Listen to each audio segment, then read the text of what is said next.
Destiny 2's Season of the Worthy was accompanied by patch 2.8.0, and that patch contained a complete overhaul to one of the coolest weapon types in the game, swords. The changes are extensive, but the question is, did they make this once lackluster and impractical heavy weapon any more useful? That's what we're going to talk about today. First, let's outline the changes. Sword light attacks can now be chained in an infinite loop. Before, you could only chain 3 light attacks in a row before being stuck in a recovery animation. Swords also have a unique resource while being wielded. This resource takes the place of your melee ability when your sword is equipped, and it's consumed when you guard, receive damage while guarding, and when you heavy attack. Guarding originally consumed ammunition, which made it completely worthless, but with the changes, you'd be wrong to not attempt to block enemy melee attacks, stomps, and even projectiles. Heavy attacks still consume ammo, however they deal their maximum potential damage when used with full energy. Swords also deal a portion of their damage through enemy elemental shields, and there were a number of changes made to the effectiveness of sword traits, but in general their functionality wasn't changed, so I won't go over all of them in detail here. There is a link to the notes for patch 2.8.0 in the description if you want to check them out. With that said, now we're going to take our Warlock and its swords on a test run in different environments and talk about how they feel and whether you should make this bladed weapon a part of your arsenal. Let's get started. Alright, it's time for us to dive into the gameplay. We're going to start off by going into a lost sector so we can mess around without having to worry about enemies obliterating us, and then we're going to steadily up the difficulty so we can look at how the sword functions at a base level, and then how we have to change our playstyle a little bit to deal with stronger and stronger enemies.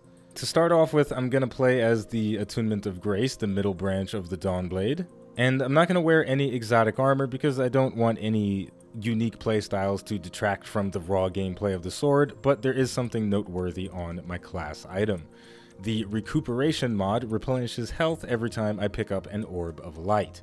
And because I have a masterwork sword equipped, every time I get a double kill, I'm going to generate an orb, and with any luck, I'll be able to pick it up before I die, and I'll receive some healing.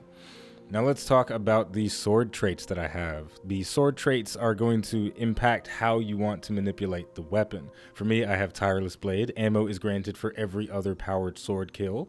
And Assassin's Blade, sword kills boost movement speed and damage. This is going to allow me to slay all types of enemies, red bars, majors, and mini bosses very efficiently because I'll be generating my own ammo and I'll be able to maneuver around the battlefield quicker as soon as I get a kill.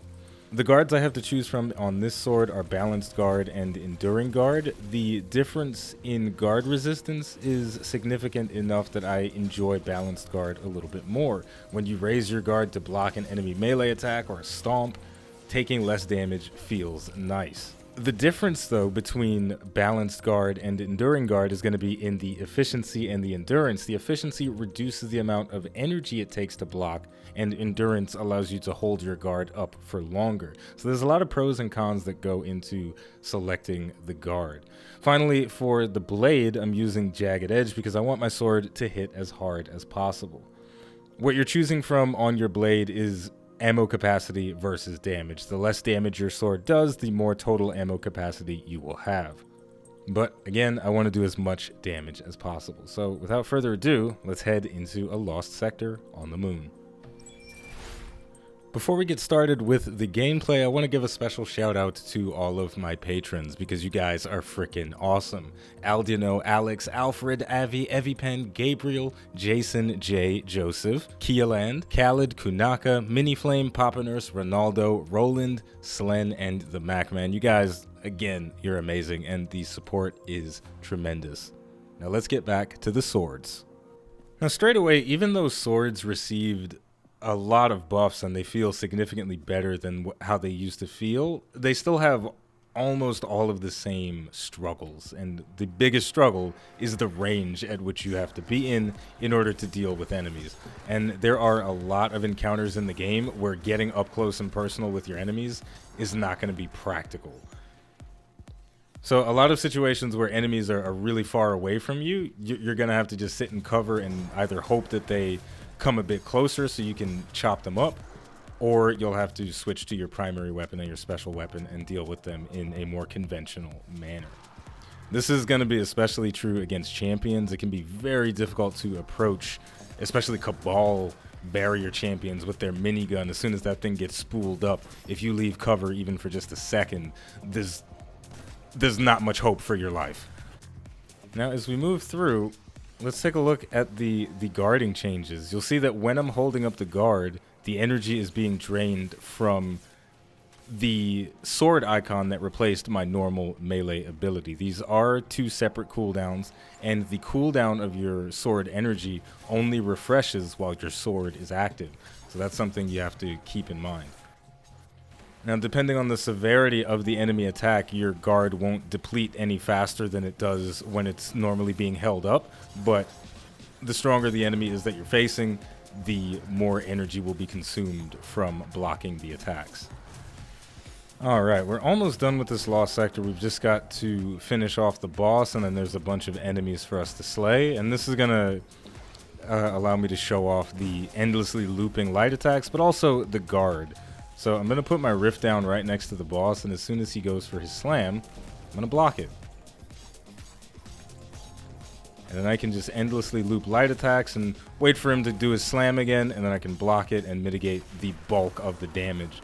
And if I am lucky enough to have a rift placed right next to the boss that I'm trying to kill, I'll be incredibly safe while fighting him. And if there aren't too many enemies firing back at me, then that makes things that much easier. But that was great. That was very smooth, but that's obviously due to the fact that we are in a pretty easy environment. So we're going to have to step things up if we really want to see what the sword can do. So the next thing that we're going to tackle is a Nightfall in the classic Nightfall playlist.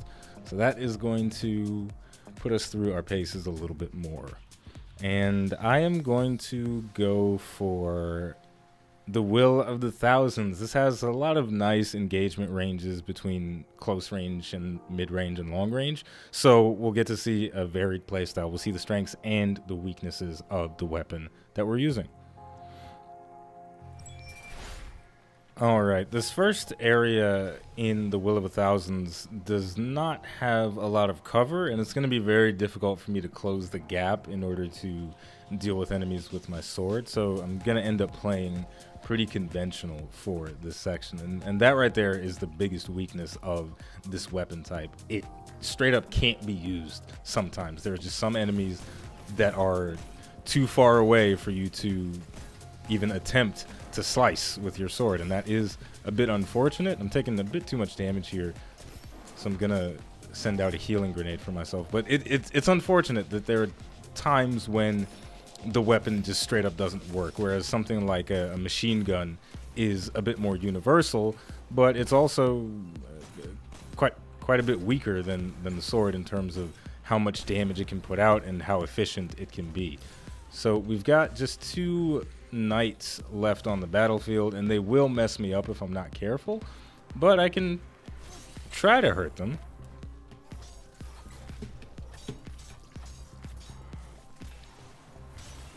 There we go.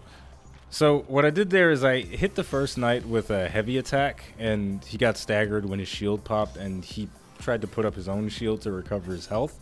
And while he was doing that, I went for the other knight with some light attacks, finished him off, and then went back to the original target. Worked out pretty well. That was kind of dangerous, though. I could have died there. Anything is possible. Okay, it's fine. We're doing okay though. We're playing intelligently, and we're working angles, and that's what it's all about when you're using a sword. It's about manipulating the angles of combat so that you can actually get in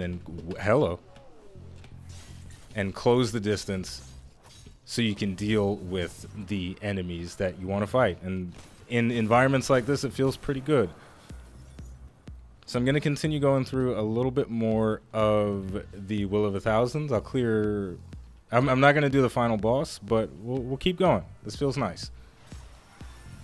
Just in case you're curious about how much damage you can block with the sword and Explosive Thrall, you can mitigate the bulk of the damage in this environment. In other environments, that explosion is going to do more damage, but there's a lot of stuff that you can block just by raising your guard.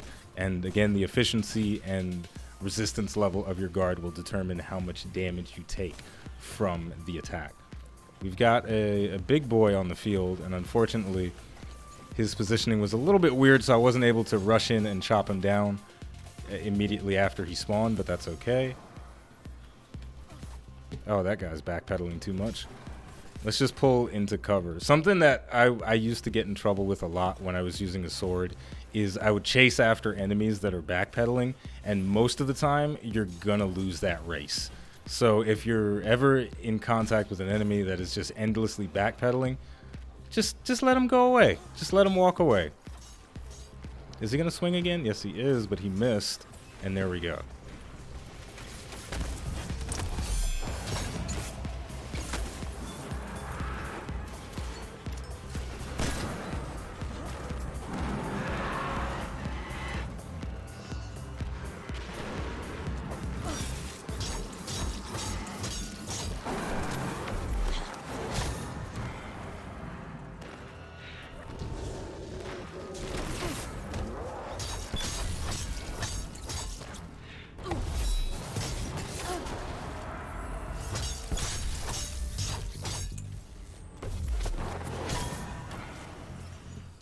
Alright, we're moving into the last major engagement area for the Nightfall. This is a big arena-style fight, and we're running a bit low on ammo, but hopefully my ammo finders will be generous and give me a brick. I did, I got a brick. That feels great. So now I'm gonna pop my health right there, and we've got a big boy. I'm using my finisher a lot on these enemies because I'm trying to save ammo, and for this guy, I'm gonna go ahead and plop the Well of Radiance down and just chop his ankles to bits. While I'm standing in the Well of Radiance, there's not really anything that can contest me, and this feels really, really smooth. But now that we've dealt with the enemies, we do have to leave the well, but we've dealt with the main threats in that area. So we can just have some fun slicing and dicing the red bars without much fear of dying. Okay, so that felt, again, pretty good. We'll talk a little bit more about the strengths and weaknesses at the end, though. And we're going to head now to one of the most difficult environments in the game, the legendary Lost Sector Adventures. This was something that was added in Season of the Worthy, and it's going to be tough, but it's also going to be fun. So let's get into it. And here we go. We're inside the quarry. The biggest difference between this environment and the environments we've been in is going to be light level. And because I am at a light level deficit, enemies are going to be harder to kill, and they're going to hit a hell of a lot harder. So I'm going to have to be a lot more careful about my positioning, and I don't want to overextend, because if I do, the enemies will shred me to pieces. I'm going to use the Ariana's Vow a little bit more like a primary as well, because it does really fantastic damage. I'm also going to wait for the unstoppable champion to push into me, and then I can hack him to bits like so. And then we'll use the finisher on him to save some ammunition, because his unstoppable armor effect came back. Alright, so far so good. We've got some dogs spawning, as well as more enemies spawning off in the distance. I'm just going to let the dogs walk towards me. They're not really a major threat when I am really far away from them. Okay. Now there's going to be more enemies spawning off in the distance, and this is not a situation where I want to push in with the sword. We'll get more opportunities to use it, but for now I've got to be a bit more passive until I clear the line a little bit. But at this point, I can go in and finish the last guy with a sword. No big deal. Now we are going to come across another champion, and I'm going to use my sword on him just like I did with the first one. It's going to be a little bit tricky, though, because there are so many enemies in the way, and the champion is kind of hiding from me. You see? He thinks he's sneaky, hanging out on top of that ledge. But I can get in and get a couple of swings on him, and then I'm going to retreat because there are more enemies pushing towards me. Oh, crap, crap, crap, crap. I'm stuck.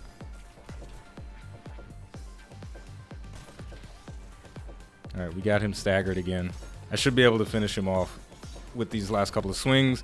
Hopefully I don't get killed by the other enemies. Let's just back away. And we're good. Hello.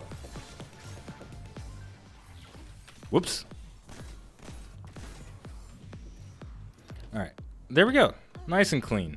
Nice and clean. The final boss room for this place is a bit of a clusterfuck. We've got a barrier champion and the final boss in a very, very closed up environment, and they've got pretty good angles to work with, but I don't have a good angle to work with.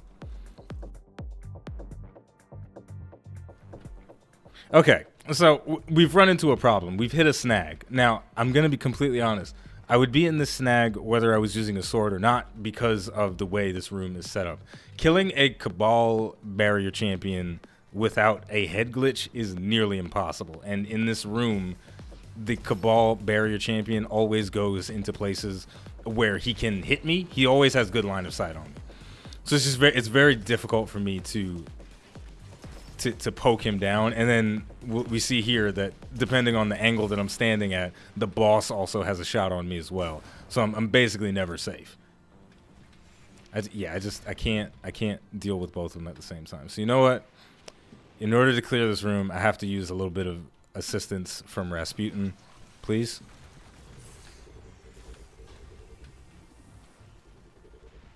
Did I get it? I did get it. Okay. So I got my little Rasputin robot. He's out. He's going to hit the barrier champion, and that's going to give me a window to interrupt him, and then he'll continue blasting him to pieces. I did get a heavy ammo brick from that as well, and the boss is dead as well as everything else in the room. So realistically, when you're going through these legendary lost sectors, you're going to want to take advantage of the different Rasputin assets that are available to you, so the Valkyrie and the robot. But I think what we've ultimately discovered from this is that the sword has a place, because I was able to make use of it in a lot of areas throughout this encounter. But we ran into a snag in the final room, but the snag that I ran into is something that I would encounter regardless of what weapon I had equipped. If I had the Wendigo equipped, the champion is not going to be affected by the blinding effect. The mini boss would, or the main boss would, but the champion is just going to blast me to bits with his Gatling gun anyway. If I had the Whisper of the Worm equipped, unless I have a head glitch, I'm not going to be able to take down the barrier champion safely. So it's struggle city regardless of what weapon I had on, but ultimately the sword did feel pretty good, and it didn't feel like I was wasting my time by using it. With that in mind, next time we come back, we're going to look at the different types of swords that we can use, as well as the different traits. So we've got Whirlwind Blade, Relentless Strikes, we've got the aggressive sword for the Titan, we've got counterattack, we've got the lightweight sword for the Hunter, and we're going to see the different ways that we can manipulate it and experiment that way. So the first stage of testing was a success. I'm happy with it. So if you enjoyed this video and you'd like to support the channel more than you already do just by watching, liking, subscribing, and commenting, you can head over to patreon.com/iBluairJgR to become a patron. As always, the name of the game is Destiny 2. The name of the channel is iBluairJgR. Thank you for watching, and I'll see you next time.